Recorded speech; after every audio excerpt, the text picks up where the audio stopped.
তোমার জীবন কতটুকু? বলে আমার জীবনের আজান আর আকামাত হয়ে গেছে, এখন শুধু নামাজটুকু হতে বাকি। This is your life. এই কটা দিন একটু নিজেকে সামলে চলতে পারবে না? এই কটা দিন নিজের জীবনকে একটু ব্রেক লাগাতে পারবে না? হোয়াট ইজ ইমান? ইমান is nothing but a brake of our life. ইমান হচ্ছে একটা আস্ত জীবনের জন্য একটা ব্রেক। কোন জায়গায় ঢিলি দিতে হবে ঢিল, আর কোন জায়গায় জোরে কষতে হবে। রাত এখন 12টা, শীতেই বাজার থেকে বাড়ি ফিরছি, এই বিডিও অফিসের কাছাকাছি। রাত 12টা, ফের অমাবস্যার রাত বলে কথা। ওই অবস্থায় চলতে চলতে হাতে একটা ওই মোবাইলের লাইট অথবা একটা ছোট টর্চ, ওই অবস্থায় চলতে গিয়ে দেখি রাস্তার ধারে 18 বছরের একটা খুবসুরত মেয়ে, সুন্দরী মেয়ে দাঁড়িয়ে আছে, আর আমাকে দেখে ইশারা করছে, কাছে আসো না, কাছে আসো। কেউ নেই, নিশুতি রাত, সবাই ঘুমোচ্ছে, অঘরে ঘুমোচ্ছে, বাস তুমি আর আমি। আসো। যদি সত্যি তুমি ইমানদার হও, তোমার ইমান ওই সময় তোমাকে ব্রেক লাগাবে। তোমার ইমান ভিতর থেকে বলবে, কয়েক মিনিটের জন্য যদি ওর কাছে যাই, গায়ে যদি হাত দিয়ে মজা যদি লুটে নি, আমার অনাদি অনন্তকালের আখেরাত আমার বরবাদ হয়ে যাবে। মজা তো লুটবো কয়েক মিনিট, জীবন আমার বরবাদ হবে আখেরাতের কয়েক লক্ষ কোটি বছরের। ওই সময় তোমার ওই ইমানের ব্রেক বলবে, না না, আমি আল্লাহকে ভয় করি, আল্লাহকে ভয় করি। এরকম হাজারো কিচ্ছা কেতাবে এসছে, হাজারো। একটা মেয়ে ছেলে, যুবতী, খুব সুন্দরী, দুষ্কৃতিকারীরা তাকে ধাওয়া করছিল, ও তাড়াতাড়ি গিয়ে একটা বাড়িতে ঢুকে পড়েছে। দরজা খটখটিয়েছে, একজন যুবক 22-23 বছরের, দরজা খুলে দিয়েছে।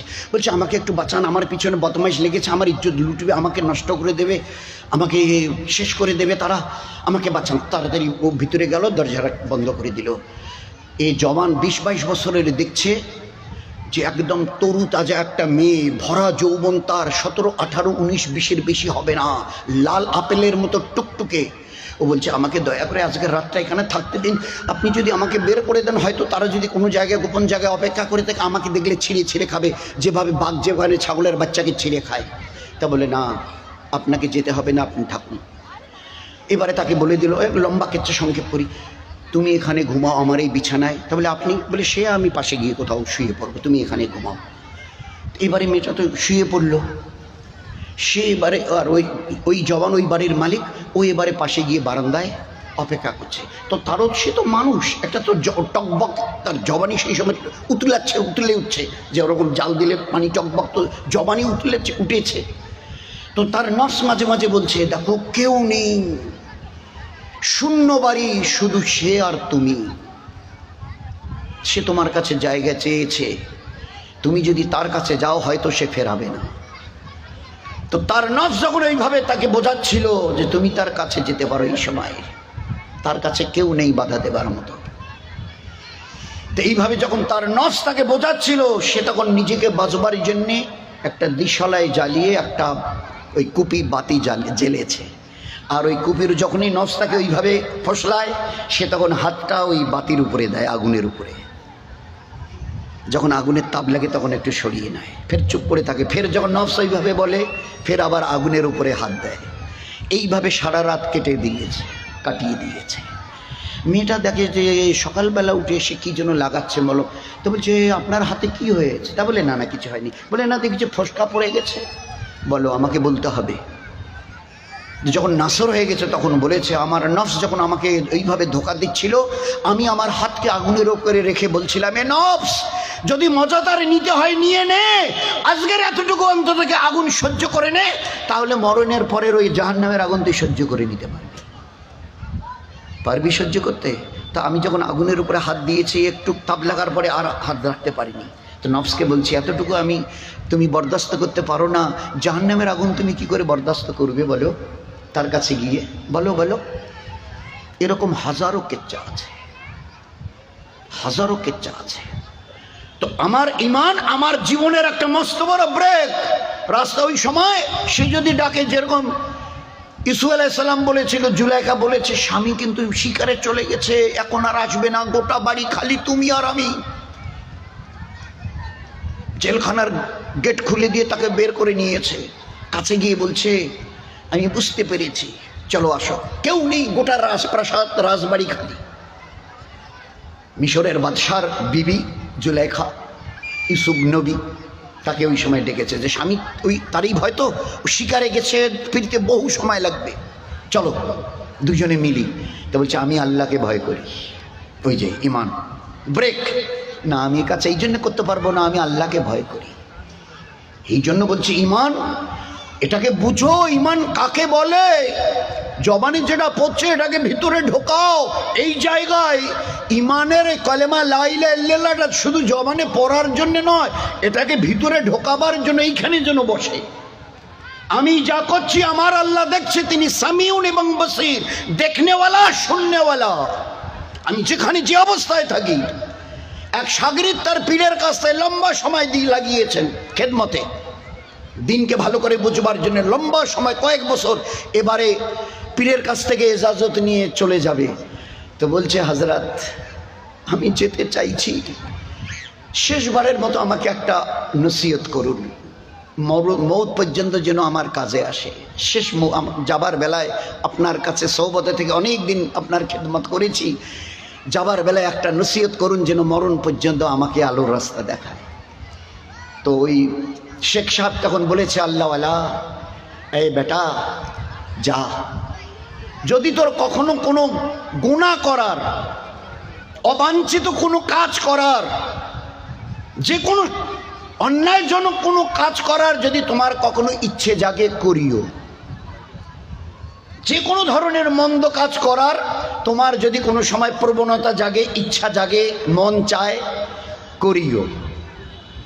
তো যে হযরত আপনি আমাকে কি বলছেন?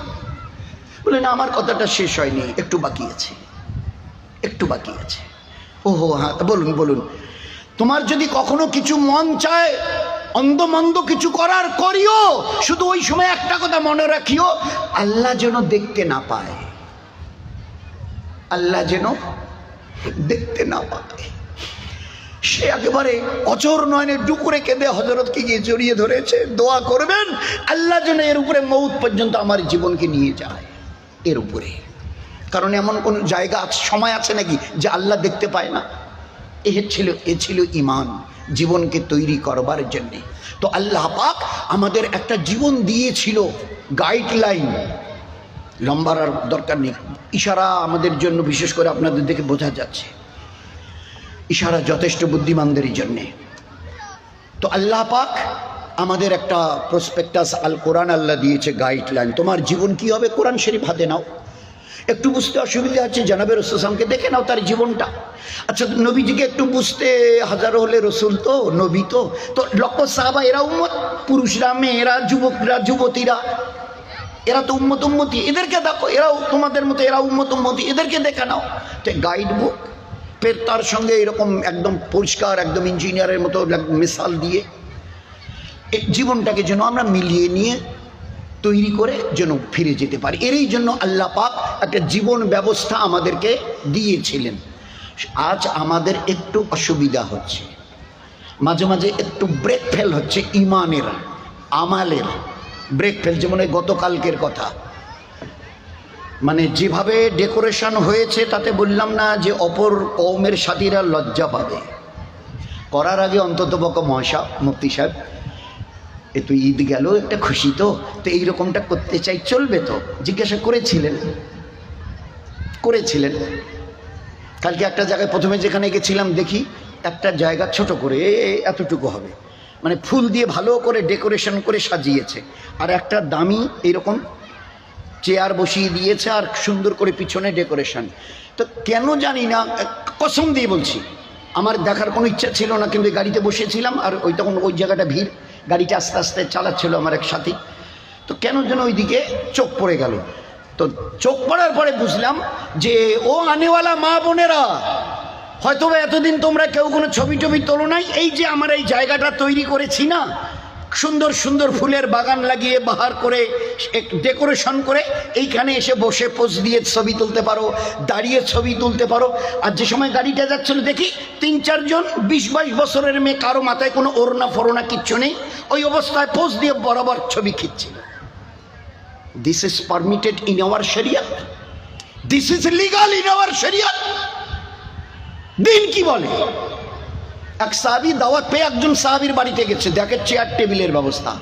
উনি বাড়িওয়ালার সামনে বলছে যে আজকের দিনে আমি আপনার বাড়িতে দাওয়াত খেতে পারবো না, অন্য দিন আসবো। কেন ভাই ওরকম বলছেন? যে আমি দয়ার নবীকে কোনোদিন চেয়ার টেবিলে খেতে দেখিনি, আমার নবীর এটা সুন্নতের খেলা, আমি কখনো কোনোদিন আমার নবীকে আমি চেয়ার টেবিলে খেতে দেখিনি, আমি এটা পারবো না। আমার পেয়ারা নবীর একটা সুন্নত আমার জীবন থেকে মিটে যাবে আর আমি গায়রের তরিকায় জীবন চালাবো, তার আগে আল্লাহ আমার যেন মৃত্যু হয়। আমার নবীর এক একটা সুন্নত এত মহামূল্যবান যে আমার সুন্নতের সঙ্গে যদি জীবন তোমার মিলে যায়, শুনে নাও, তোমাকে কাল আমার সঙ্গে জান্নাতে আমি নিয়ে যাব। মান আহাব্বা সুন্নতি ফাকাত আহাব্বানি ওয়া মান আহাব্বানি কানা মাই ফিল জান্নাহ। যে আমার মহব্বত করতে চায় তার সেজন্য আমার সুন্নতের সঙ্গে মহব্বত করে। আমার নবী জুতো কিভাবে পায়ে দিয়েছিলেন, আমার নবীজি জুতো কি করে খুলেছিলেন, আমার নবীজি মেয়েদের ওড়নাটা কিভাবে জড়িয়েছিলেন, আমার প্যারা নবী মুখের থুতুটা কিভাবে ফেলেছিলেন, আমার নবী কিভাবে চুল চিরুনি পুরুষকে করা দেখিয়েছেন, মা বোনদের করা দেখিয়েছেন। আবার দয়ার নবী বলেছে, এ আমার উম্মতের মা বোন, খবরদার কখনো কোনো সময় গোসলের আগে অথবা পরে মাথার চুলগুলোকে উপরের দিকে এইভাবে পেঁচিয়ে পেঁচিয়ে উটের কুজের মতো করে উপর দিকে বাঁধিও না, এটা কিয়ামতের আলামত। চাহে তুমি এদিকে বিনি করো, ওইদিকে বাঁ দিকে বিনি করো, পিছনের দিকে খোপা বিনি করো, কোনো মানা নেই ইসলামী শরীয়তে, কিন্তু খবরদার মাথার চুল উপরের দিকে উটের কুজের মতো করে পেঁচিয়ে বাঁধিও না, আমি নবী বলছি, এটা কিয়ামতের আলামত। হাঁচি দিলে কি করে দিন হবে, হাই এলে কি করে দিন হবে, মুখের থুতু কিভাবে ফেললে দিন হবে, আল্লাহর নবী সাল্লাল্লাহু আলাইহি ওয়াসাল্লাম শিখিয়েছেন। খানার শেষে আঙ্গুলগুলো কোনটা আগে আর কোনটা আঙ্গুল শেষে চাটলে দিন আর ইবাদত হবে, দয়ার নবী শিখিয়ে দিয়েছে। একটা জামাত জাপান থেকে আসছিল, জাপান থেকে, তো সৌদি আরবে গিয়ে ওখান থেকে পানি জাহাজে করে জেদ্দায় আসছে। তো জামাতের সাথীদের মধ্যে কিছু ছিল মুসলিম। তো মক্কাতে তারা ওখান থেকে যখন জেদ্দায় পানি জাহাজে উঠবে তো কিছু খেজুর কিনে নিয়েছে, যে পানি জাহাজে 6-7-8 দিন লাগবে, পানি জাহাজে বসে বসে খাবো। তো এবারে এক সময় ওই খেজুরের ব্যাগটা বের করে এনেছে। আমি শেফকে বলছি, আমি শেফ খেজুরগুলো বের করে আনি, বলে হানিয়ে আসো। এবারে খেজুর হাতে নিয়ে যে সাথীরা ছিল তাদের মধ্যে কিছু নিউ কামার মানে মুসলিম ছিল। তো তারা এবার আমির সাহেবকে জিজ্ঞাসা করছে, আমির সাহেব এই খেজুরটা যে খাবো তো ওর ভিতরে তো একটা বিচি আছে, এই বিচিটা কি করে ফেলবো? তো সবারই সব জিনিস জানা থাকবে এমন তো কথা নয়। তো আমির সাহেবের ওই জিনিসটা জানা ছিল না। তো বলছে, ভাই আমার যে জিনিসটা জানা নেই।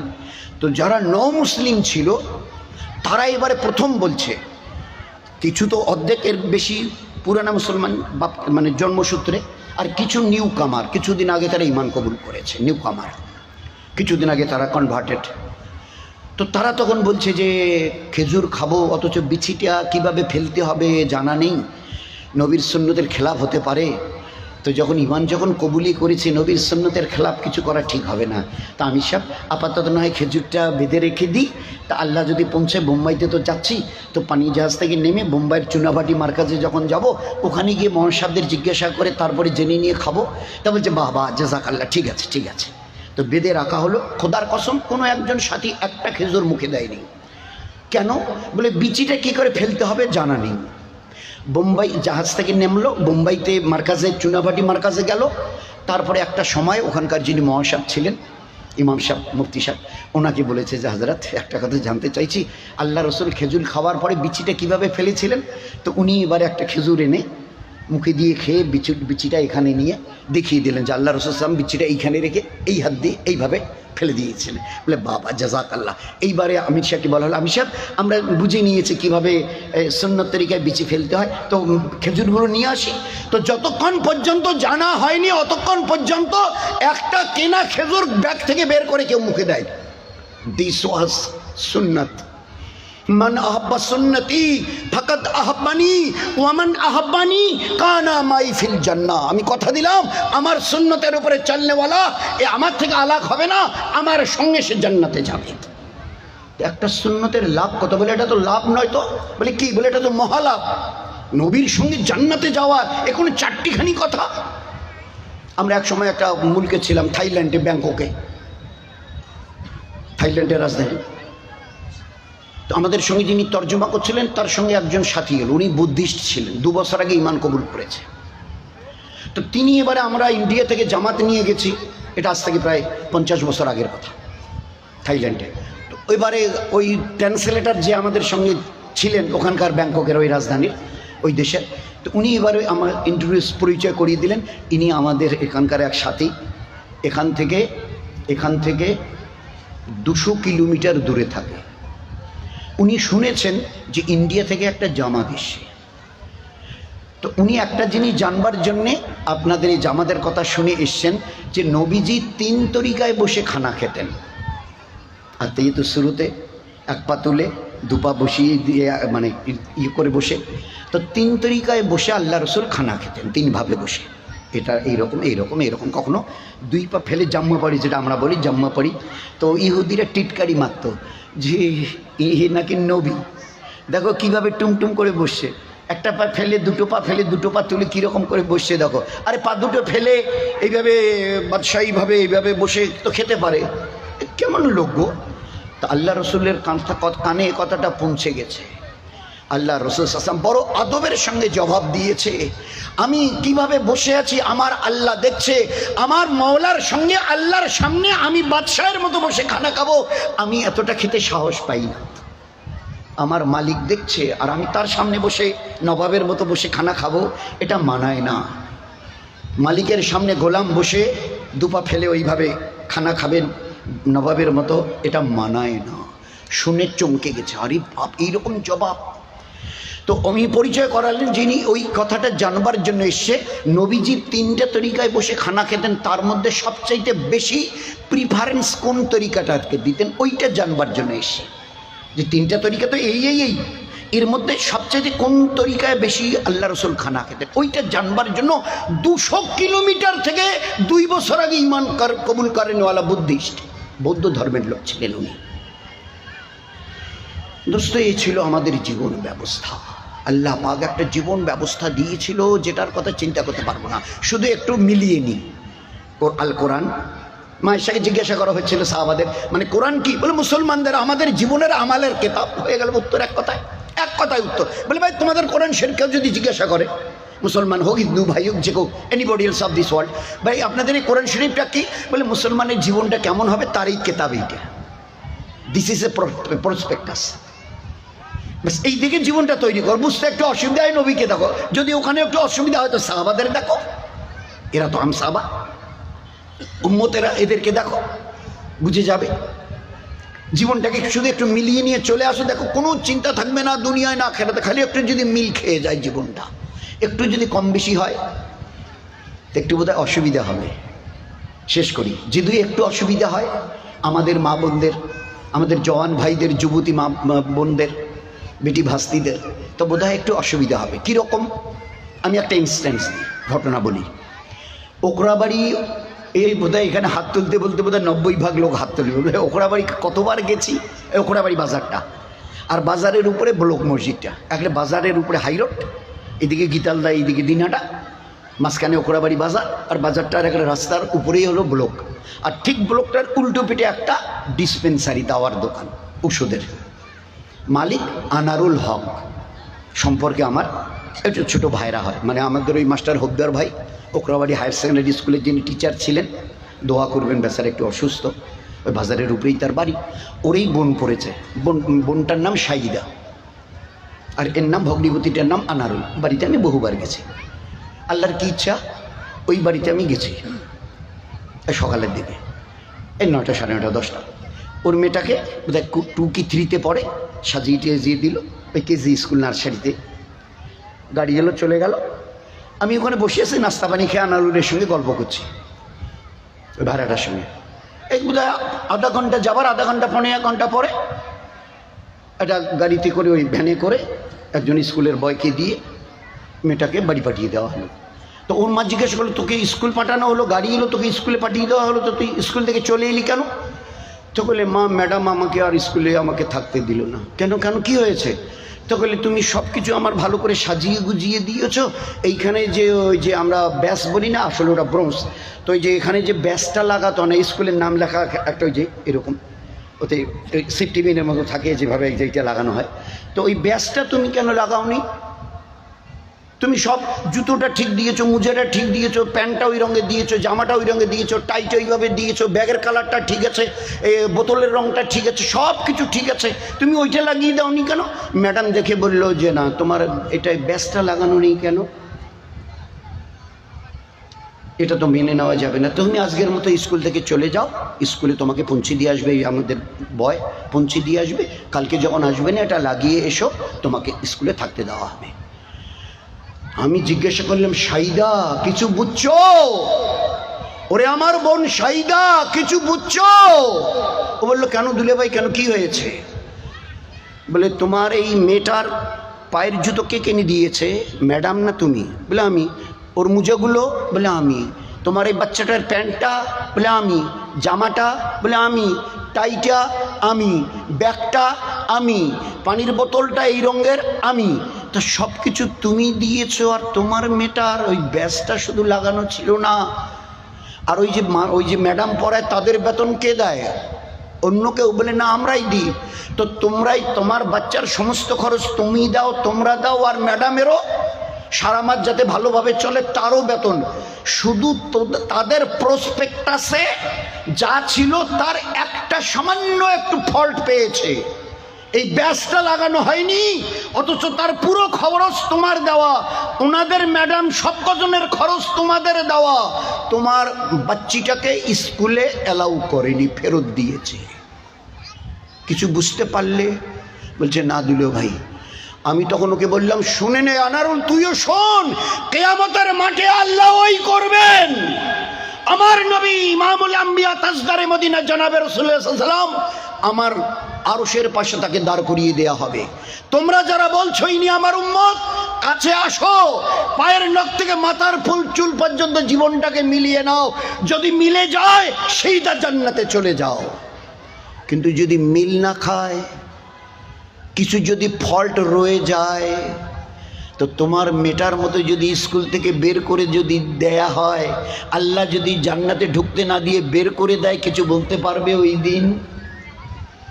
লাকাদ কানা লাকুম ফি রাসূলিল্লাহি উসওয়াতুন হাসানা। He was the best example for you to follow. Oh, you the peoples of this world, if you want to follow anybody else of this world, that is the Prophet sallallahu alaihi wasallam. আরে ও জগতের মানুষ, ও বিশ্ববাসী, কোন model নমুনা মানুষের মতো মানুষ যদি দেখতে পাও, আমি এই নবী মুহাম্মদ রাসূলুল্লাহ সাল্লাল্লাহু আলাইহি ওয়াসাল্লামকে মানবতার স্বর্ণশিখরে করে পৌঁছে দিয়েছি। তার নমুনা বনো, নিজের জীবনকে মিলিয়ে নিয়ে, চাই পুরুষ হওয়ার মেয়ে ছেলে, মিলিয়ে নিয়ে চলে আসো। কিয়ামতের ময়দানে লম্বা সময় ধরে হিসাব কিতাব নেই, কাছে আসো, মিলিয়ে নাও, যদি মিল খায় সেইটা জান্নাতে চলে যাও। যদি মিল না খায়, সব ঠিক ছিল, ব্যাসটা শুধু লাগেনি বলে অ্যালাউ করেনি। আমার পেয়ারা নবীর হাজারো লাখো সুন্নতের একটা, দুটো, পাঁচটা, 10টা সুন্নত যদি বাদ যায়, আল্লাহ যদি জান্নাতে ঢুকতে না দেয়, কি করবে বলো না?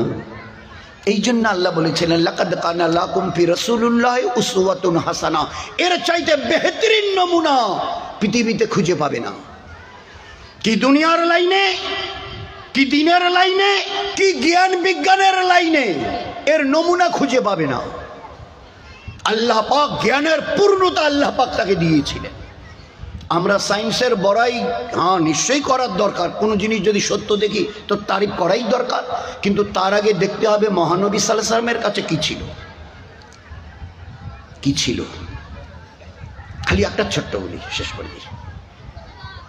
এ আমার উম্মত, পুরুষ হোক মেয়ে ছেলে, কোনো গরম খাবারে কোনোদিন মুখের নাকের ফু দিও না। এই চাটা ঠান্ডা হয়েছে, দুধটা একটু মানে গরম হয়েছে, চাটা একটু গরম, দুধটা একটু গরম, ভাতগুলো একটু গরম হচ্ছে, তাড়াতাড়ি খাওয়া যাচ্ছে না, তো চাটা একটু কাপটা হাতে নিয়ে আমার উম্মত খবরদার, মুখ দিয়ে হাওয়া দিয়ে একটু পাকা টাকা দিয়ে কিছু করো, কিন্তু মুখের নাকের হাওয়া দিও না। কবে বলেছেন? আজ থেকে 1400 বছর পিছনে। এই কটা দিন আগে আমরা কি বলতাম? চায়ের কাপটা হাতে নিয়ে ফুকোচ্ছি আমি একজন, যে পাশে একজন মুসলমান ভাই ওভাবে কোনো খাবারে ফুক দিতে নেই। ওহো, এগুলো আপনাদের ধর্মের বাড়াবাড়ি। চাটা গরম, তাই গরম চাটা মুখে ঢেলে দিয়ে মুখটা পুড়িয়ে দিই, বলেন আপনি বলেন। আর যদি এটাকে এবারে ওইভাবে ফু দিয়ে ঠান্ডা করা না যায়, তো এই দোকানিকে 10টা টাকা দিয়ে চার কাপটা ফেলে দিয়ে গাড়ি যখন ওই আসছে, তো 10টা টাকা ওই দোকানিকে দিয়ে চার পুরো কাপটা এখানে রেখে দিয়ে চলে যায়। এগুলো আপনাদের বাড়াবাড়ি, ধর্মের এগুলো বড় নোংরামি। সেদিনের এই কথাটা শুনতে হয়েছিল, কদিন আগে এই কথাটা শুনতে হয়েছিল। যেমন এটা শুনতে হয়েছিল, কি এটা বলে, এটা সুকটান গো, সুকটান। রাত্রিবেলা যদি জাগতে চাও, পড়াশোনা করতে চাও, কোনো থিসিস নিয়ে কোনো ব্যাপারে চিন্তা ভাবনা করতে চাও, সুকটান। আমার দয়ার নবী বলতেন, এটা তোমাকে সুকটান বলছো তোমরা? আমি তো আমার নবুয়তের চোখ দিয়ে দেখে বলছি এটা সুকটান নয়, এটা বিষটান, বিষটান। আর তার কথাটাকে 1400 বছর পিছনে দাঁড়িয়ে উম্মি নবী বলেছিলেন বিষটান। ওই কথাটাকে আজ পর্যন্ত কাটতে পারেনি দুনিয়ার, গোটা দুনিয়ার সায়েন্স, গোটা দুনিয়ার জাপানের মডার্ন টেকনোলজি, গোটা আমেরিকা আর বাকি যারা আছে, ওই লাইনটাকে কাটতে পারেনি। যদি পারতো আপনার আমাদের হাতের 150 টাকা দামের দামি সিগারেটের গায়ে এই যুগে, যেখানে একটা মোবাইলে গোটা দুনিয়া, যে হাওয়াই জাহাজটা দিল্লি থেকে সৌদি আরব যাচ্ছে, দেখেন তো ওই এয়ার বাসটা কত দূরে আছে এখন, তো বলে দেবে জমি থেকে কতটা উপরে আছে, কতটা স্পিডে যাচ্ছে, আর জেদ্দায় নামতে তার কত সময় লাগবে। তো খালি একটু টিপে একেবারে একদম মুখস্থ বলে দিচ্ছে। সেই জামানায় why it will be there, সেই জামানায় কেন এই কথাটা সিগারেটের গায়ে লেখা থাকবে? Cigarette smoking is injurious to health. Why it will be there. তোমরা কি করলে মডার্ন সায়েন্সের নাম করে? বোঝান না কি এতে ক্ষতিকারক জিনিসটা আছে, ওটাকে সায়েন্সের ভাষায় বলা হয় নিকোটিন। সিগারেটটা টান দিলে একটা ওই খয়ের বাদামি রঙের একটা জিনিস তৈরি হয়। সাদা কাপড় যদি পিছনে দিয়ে কেউ টান দেয়, দেখবে যে কাপড়ে একটু ওই লালচে মতো দাগ পড়ে গেছে। ওই যে লালচে যে জিনিসটা, ওটাকে বলা হয় নিকোটিন। আমার নবী, দিনের নবী, ইসলামের নবী, তুমি তো নবী, তুমি নামাজের কথা, রোজার কথা, হজ যাকাত তাসবিহ তেলাওয়াত দান খয়রাত পর্দা পুশিদা বাচ্চাদের তালিম তরবিয়াতের কথা বলবে। এ মুহাম্মদুর রাসূলুল্লাহ সাল্লাল্লাহু আলাইহি ওয়াসাল্লাম, তুমি উম্মে নবী, তুমি নিকোটিনের কি বুঝলে? উত্তর আমাদের কে দেবে? গোটা দুনিয়ার কে এর উত্তর দেবে? জ্ঞান ও বিজ্ঞানের এতটা তারাক্কি হলো, সুনিতা উইলিয়ামস 8 দিনের জন্য গিয়ে প্রায় 250 দিন, প্রায় 4500 বার রাউন্ড দিয়েছে, দুনিয়াকে দিয়ে ফিরে এলো। তো সেই যুগে এই আমার দামি 150 টাকা সিগারেট, 10টার দাম 150, সেখানে এখনো এই এলাকাটা কেন এটাকে রিমুভ করা গেল না, মুছে দেওয়া গেল না, কেটে দেওয়া গেল না?